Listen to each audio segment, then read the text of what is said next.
Hey guys, what's up? It's Andy here. Today we are going to be reacting to the top 5 box gun / weapons Call of Duty Zombies in preparation for Black Ops 5, which is coming out later this year. Now the year just started, so it's going to be a good, solid 10 months. But it's going to whiz by fast. School's going to whiz by fast. It's hard to believe I'm already halfway done the year. But, yeah, I think, I should be able to get right into this. Hey guys, it's Patrick here, and today I'm bringing you another top 5 video, and in this episode we're going to be covering the top 5 box guns or weapons in Call of Duty Zombies. Controversial. Now, just to clarify, that excludes all wonder weapons, so we're only going to be covering guns that's that pretty fair. Wonder weapons are supposed to be these rare, powerful weapons. Out of the way, guys, but if you want to leave a like, help me out, that'd be cool. As well, I have Twitter. There's a link down in the description. You can follow me. I usually talk about top 5s. I ask you guys what you want to see in videos and other stuff like that. Go ahead, interact with me down there. But anyways, guys, let's get into this video. Coming in at number 5, we have the M27 from Nuketown Zombies. Now, this is my favorite weapon to use in Black Ops 2 multiplayer. So naturally, it's going to be on my list of top 5 weapons. Great multiplayer. I love it. This gun is really just a beast. It's got great iron sights that make it really awesome. I agree. It's powerful. Agreed. Double tap. It's like crazy. That's true. And it's just an awesome but gun. It does burn through iron when you pack pretty punch fast. It. Really cool name. And I gotta say, it's a shame that it's only on this map. I kind of wish that they had to put it on multiple maps. I think that would have been really cool. Like, maybe, the pack punch, I feel like it needs more ammo when you have double tap at least. It's just a great gun. It's powerful. It's got good iron sights. It's got quite a bit of ammo, especially when you pack a punch it. It's just an all-around, just solid gun. There's nothing like bad about it. It's not clunky or anything. Nope. It's just it's a great weapon. The way it feels in your I'm hand, not gonna take that away. Like an SMG. And but has debatably like the range of fire rate wise, I guess. Gun in Zombies, and one of my favorites. Coming in at number 4, we have the Galil from Black Ops 1 Classic. and 2 Zombies. It's been in all 4 Black Ops. That Treyarch decided to bring it back into Black Ops 2. Well, granted, in BO4, it's called the Grav. Probably the best on paper. If you look at all the guns, all the stats of them, I would say that this is debatably the best. Multiplier-wise, damage-wise, ammo-wise, really good. So I love the Galil. Well, then why did you only put it at number 4? And yeah, I mean, it's such a good gun. The iron sights are so awesome. My problem is once I pack-a-punch it, I never like it anymore. I don't really like any of the sights you can get. It's better in Black Ops 2 because you have a couple options. One, I never sight. I just thought it was kind of aesthetics. I don't know what it was. We're stooping this low, guys. We're talking about aesthetics of a weapon. Now, granted, I don't want a pistol that looks like an octopus. Like, I feel like the look of it is almost a downgrade. I mean, it's obviously so much more powerful. It's so much more ammo. Yeah. But there's just something about it that made me not like it so much. So although it's an absolutely amazing gun and totally deserves it gets job done. It gets job done ultimately. It's just something that I never liked about it, and I guess that's the reason why I didn't put it higher on the list. Aesthetics makes it the 4th best weapon and not the 1st. Coming in at number 3, we have the Browning M1919. Okay, this I've never had the opportunity to use. I don't have World at War. Over the MG42, that's right. This is actually the only light machine gun on our list. Although I like light machine guns, I just find them very slow and not. Hammer's okay, RPD's good, but LSAT's pretty nice. I don't mind it at all. Oh my god, 4 entire drops. MG42 is better in Grab him, what are you doing? On paper. Well, it doesn't matter. Faster reload time. It's got a higher headshot multiplier, faster rate of fire. Everything about it is better, so why did I pick the Browning? Well, your paper isn't always the truth. On paper, a lot of guns don't look as good as they truly are. And that is the case with the Browning. The Browning, to me, has always been the better gun. Not because of the stats. It doesn't seem like it's doing that well here, though. That's the thing. It's just the way it seems like it takes a few, close to 10 shots before Zombie's actually dead. I always feel better with the Browning. There's something about it that is just because if you look at the points there, you see, okay, it's about a 3-shot, never mind. This is my list, right? So the way I see it is, what do I feel more comfortable with? And whenever I use the Browning, it's just so beefy. Okay, that's true. Comfort is a pretty big thing. It is one of the you get panicky with a weapon if you don't really feel comfortable with it. So. Coming in at number 2, we have the Commando. Yes, I actually put this thing over the Galil, which is going to surprise. That's an interesting one for myself, because I like the Commando. I think it's a great weapon. Like, just similar to the M27 or Galil. They're all great weapons. I don't think the Commando is this good. I mean, this is subjective. For the most part. You know, the objectivity is statistics on paper and whatnot, but some of the things he's taking into account, aesthetics, comfort, that's subjective. And the thing, though, is I really don't see the Commando as being that good. Now, granted, I am not saying this weapon is trash. It's excellent for a weapon. It's comparable to all the other ARs, so I don't really believe it's number 2. Had it been, like, maybe if you threw, like, kept the M27 where it is, put the Commando as number 4, and then the Galil as number 3, to me, that would personally make more sense, but this is okay. I don't mind this list. A lot of people I know. And again, guys, as has been the theme of this list, it all comes down to how I feel about the gun, how it sort of handles, not just what it says on paper. And this thing, to me, is an absolute objectivity with a little bit of subjectivity. It's just always been that gun that's like, headshots, yes, so great for headshots. Point gun, great for fending off. I really just think it's a great gun. It's not a really fun power like cool. Animal, but it's got something to show for, you know? Now, I want to point this out. Imagine how good this gun would be if you gave it double tap.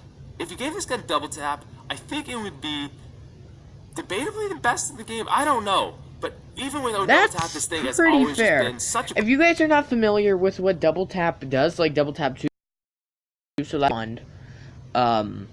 Double tap 2 increases your fire rate by, I believe, 50%, but it also increases your weapon's damage by 33%.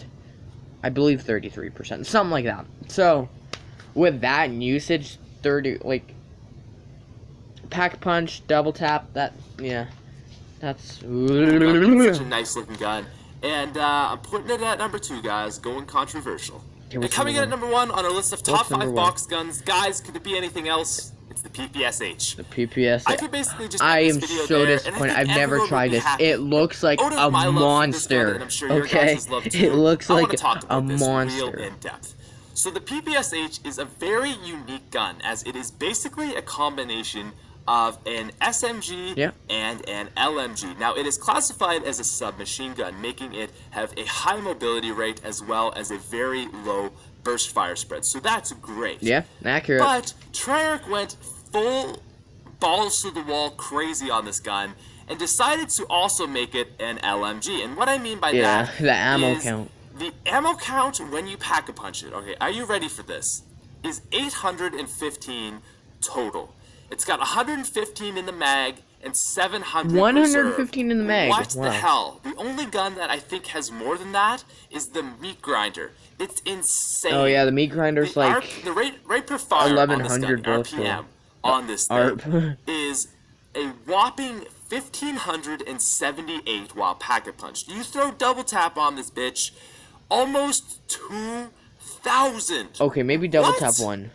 It's insane. They call the death machine, but I'm pretty sure they forgot about the PPSH because this thing is a laser beam of death. This thing is a lead cannon. There's no better gun than the PPSH. There's nothing faster than it, than maybe it's for a pistol that throws down this much death. PPSH is just perfect. It looks cool. It's got a great iron sight on it. It's just perfect. The PPSH is just perfect. There's nothing wrong with it, except that maybe it's not on every map. But honestly, I'm kind of happy that they didn't put it into Black Ops 1 and Black Ops 2, because it would have been a slightly changed, and I'm sure just that slight change would have, wouldn't have made it. Apparently, when it returned to Black Ops 3 Zombies, it was good, but not anywhere near. It was a shadow of what it previously was. I don't even know double tap 2. What I would do with myself if they brought that back in Black. Oh my god, double tap 2 would make this, like, rate per minute, like, fire rate per minute, like, 2,300 or something. That's... That would be insane, guys. That would be absolutely insane. PPSH, best gun out there. No debating it. No, just, if you say it's not, I'm gonna...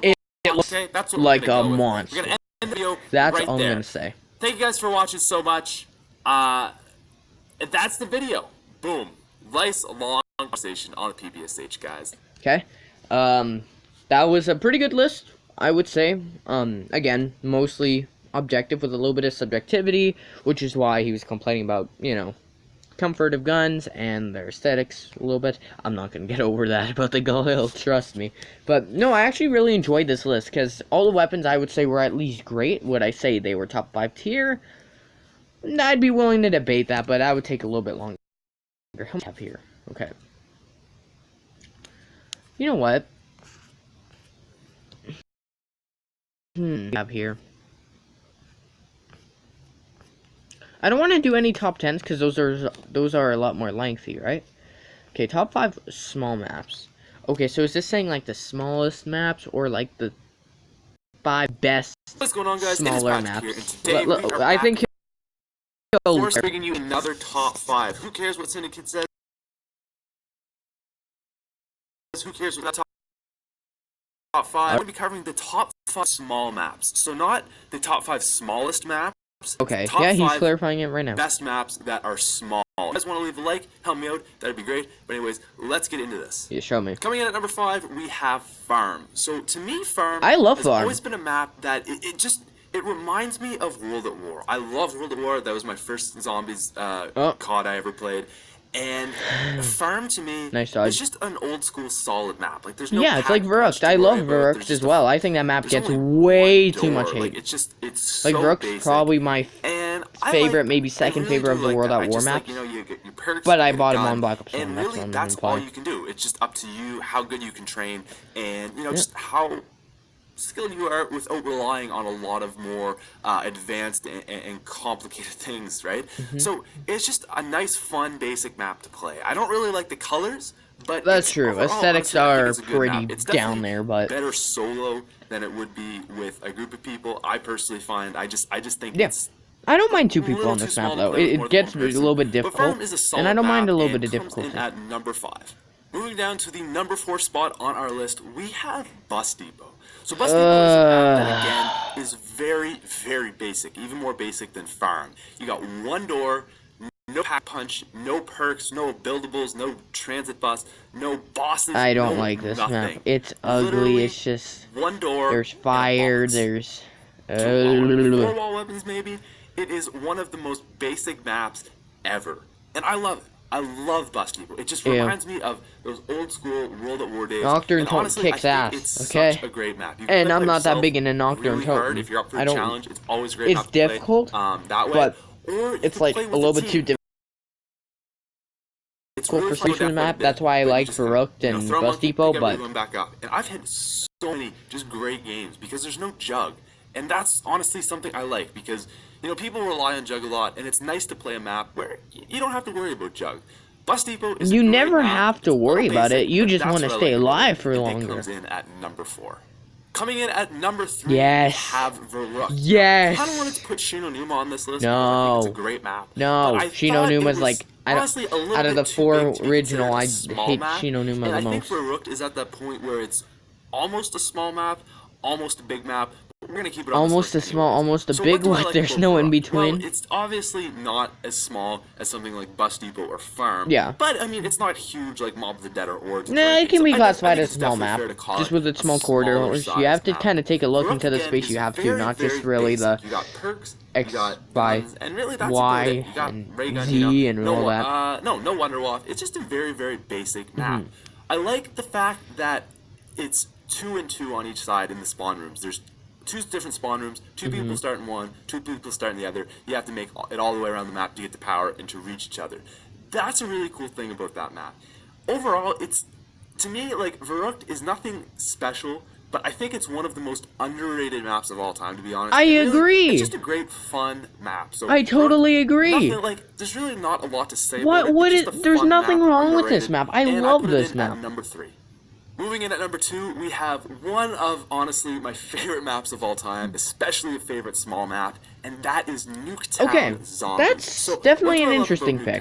I don't necessarily agree with it being first. I would say Verrucht is probably first for me, but whenever I do a challenge is I go round 20, custom games, start on Nuketown Zombies, and just practice and just get warmed up. No jug, no anything.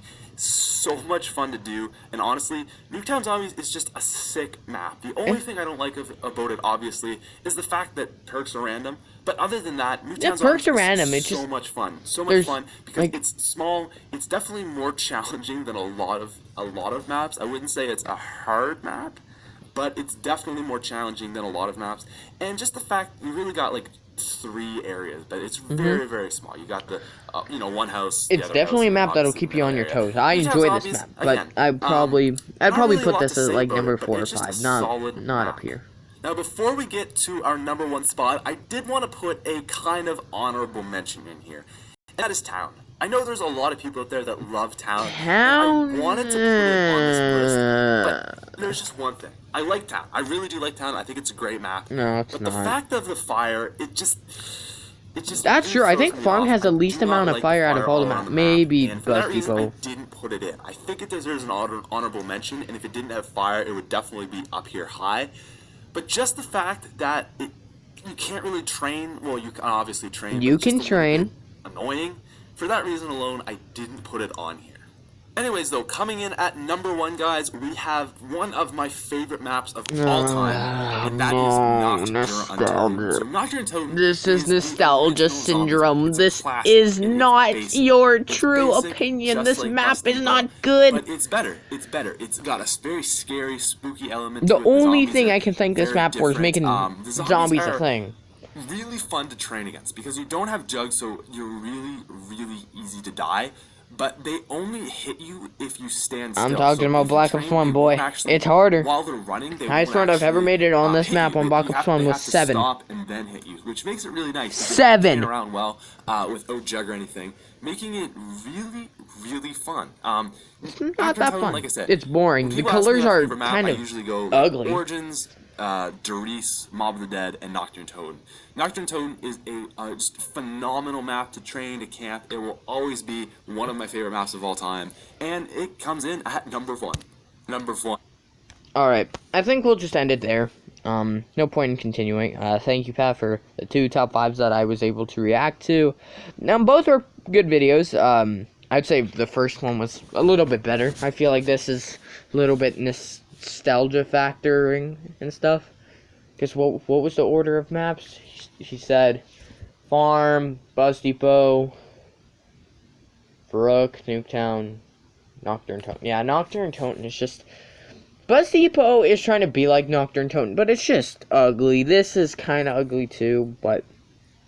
You know, it's 2008 when this was made, so I don't expect the graphics to be perfect, but... it's not that good of a map. So, hopefully you guys enjoyed this video. If you guys want to list, personally, your lists, or what the hell type of wording is that? If you guys would like to list opinions below about either one of the top 5s, or both, you're more than welcome to. I'd love to read it. And yeah, I'll see you guys in the next video.